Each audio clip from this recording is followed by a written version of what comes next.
Hey everybody, welcome back to DomiNationsTV. My name is Adam, and today we're going to be kicking off the first series on the channel. It's going to be called Dominations for Dummies, and this is episode 1, and we're going to be discussing today which nation is the best in the 2017 meta. Now, there are 3 clear contenders for the most OP nation right now, and that is the British, the French, and the Germans. Okay, so we're going to be discussing focal points around the unique units of these nations, the research potential for these nations and how easy their research is to gain, the um, the optimacy of these nations, when they become the best, when you can expect them to really thrive, and also kind of how your personality and playstyle might play into which of these 3 nations is the best. Now, an honorable mention is the Romans. They do come into their own in the end game with, especially if you use the heavy tank MK5s and things of that matter. But we're going to stick to the basics today. This is a beginner's guide for new players, and we're going to begin this video with a discussion of the German nation. So the Germans have a unique unit, which is the Vandal. Okay, so their infantry units, their ground troops, deal 20% more damage. Okay, so that's pretty good. They are strong. They're the best infantry in the game. I think that's general consensus. However, infantry in this game aren't as strong as things like tanks or riflemen. They're one of the weaker units, but they do have a place, especially when you have unlocked the APC, for example. And they're also good for cleanup during war attacks. So that's kind of the low point of the German nation, and they really thrive in their increased potential of rallying.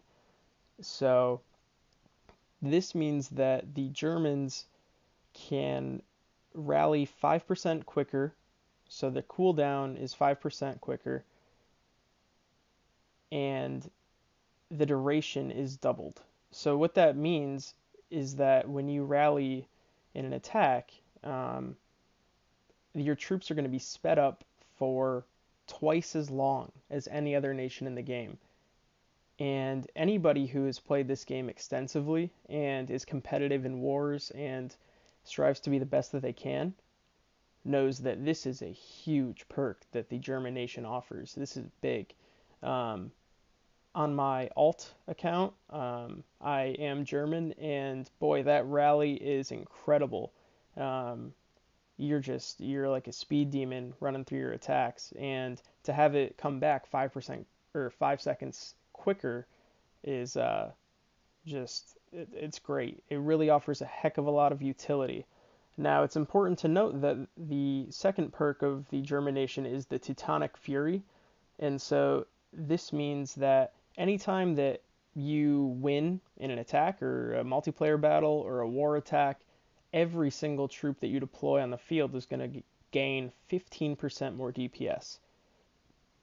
So that's just a pure boost to every troop in the game, and no other nation offers that.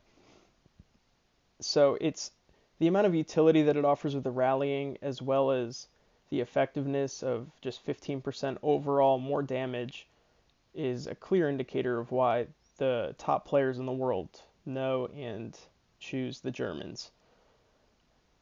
Now, this nation really does thrive in end game, and rallying should really be a skill that you've mastered before you do decide to roll a German account. So I don't know if I would recommend this for beginners per se. It might not be the best for beginners, but if you're in middle or end game, the Germans are going to be a really, really solid option, and perhaps my favorite.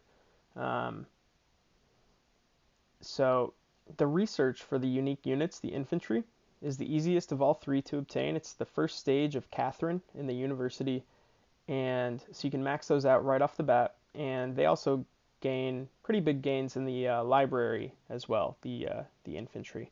So Germans, very, very solid choice, especially if you have a skill set and you're a good attacker, you're gonna really appreciate the utility that this nation offers.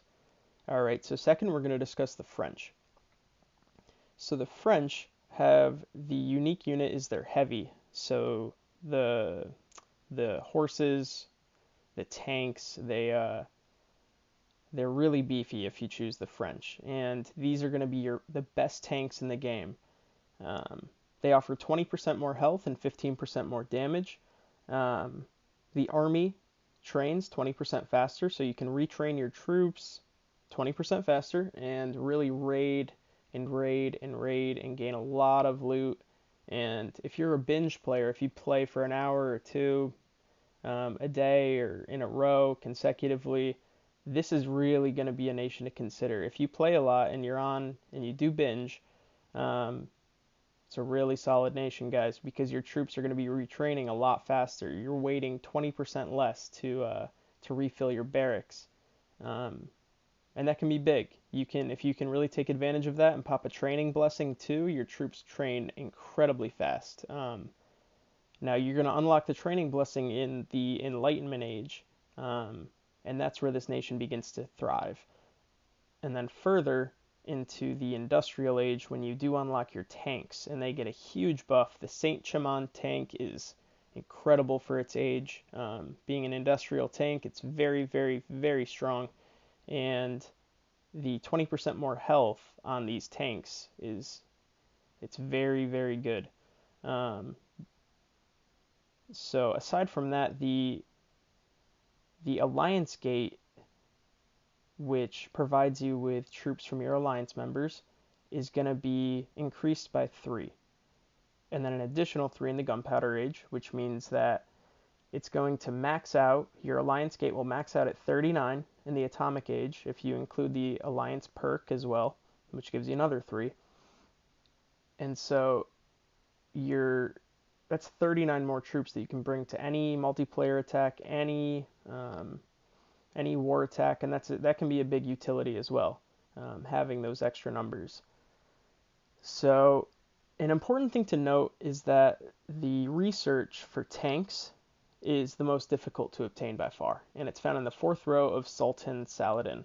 It's going to take you a long time to unlock and to max out, especially. However, if you're in the game for the long haul and you kind of enjoy playing video games, like being that tank and like up close and personal, then this is going to be your best bet. It's a really solid choice, and a lot of people believe that this is the best nation in the game, and understandably why. So moving forward to the British, these the British players in the game kind of get some flack because this is sort of considered the most OP nation to choose. A lot of people have problems on the forums and love to complain about how overpowered the British are. I understand the concern from the player base, and the main reason, if you're new to DomiNations, that the British are so strong is that their riflemen, it sounds kind of trivial, but their riflemen have +1 range. Now, you don't even have to worry about the extra 15% more DPS that these units deal, but the +1 range is enough to make this unit and this nation the most OP in DomiNations. The British rifles, they stay back with the howitzers, and they can outrange every building in the game except for the mortars. As a Brit, I've been British probably 95% of the time that I've played DomiNations on my main Atomic Age account. I know for a fact that the only defensive building that you need to worry about and prioritize taking down are the mortars. And once mortars are down, it's pretty much just a free range of attack. Excuse me. So the British nation is very strong, and most people believe that the French and the British are pretty equal in their strength. The 15% extra loot stolen during attacks is rare. It's really nice, especially over time, over extended, a year, 6 months time. That's 15% more loot overall. That's very significant. And the fact of the matter is that these units also deal 15% more damage. They're very strong, so your rifles aren't going to get killed nearly as much as any other nation in the game, where the rifles kind of are always in the line of fire. They're always getting hit by any sort of tower or redoubt or catapult or um, castle, fort, you name it. Every other nation's rifles are going to be worse than the Brits. Even the Chinese, which fire twice as fast, or the Koreans, which deal 40% more damage. Okay, most players would agree that the British are stronger, just because of that range. It's huge. So to touch on their university research potential, the rifles are fairly easy to max out in the university, and they're in the second row of King's Sejong. And if you're a player that kind of enjoys to, I don't know, like in video games, maybe you like sniping, or you enjoy sitting back and kind of poaching um, enemy units and stuff like that, you're kind of more reserved in that sense, then the British might be for you. And I think they really come to their full potential when you do start to put in the work in the university to max out their HP and their DPS by 30%. You'll see a huge increase there, and the British are really, really a force to reckon with in wars. So in the end game, Brits are very, very strong. French are very, very strong, and Germans, if your skill level is very high, top 5%, like if you're really good at this game, then Germans are going to be the best.